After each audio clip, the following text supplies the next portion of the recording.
কেমন বাংলাদেশ চাই এ বিষয়ে এক মিনিটে আমি বলতে চাই। এক নম্বরে, আমরা আসার পথে, আমি আসতে অনেক আগেই আসতাম, যানজটে পড়ে আছি, তো যানজট মুক্ত বাংলাদেশ চাই। দ্বিতীয়ত, গণমাধ্যম কর্মীরা যেন আমার দেশে স্বাধীনভাবে সত্যটা উপস্থাপন করতে পারেন, সেই ব্যবস্থা আমরা চাই।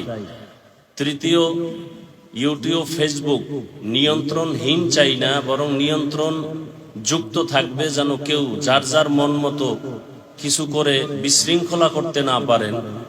তৃতীয়ত, আমি চাই আমার প্রবাসে যে ভাই বোনেরা আছেন তারা শান্তিতে নিরাপদে জীবনযাপন করবেন এবং তাদের ফ্যামিলির যারা আমার দেশে আছেন তারাও সংখ্যামুক্তভাবে জীবনযাপন করবেন।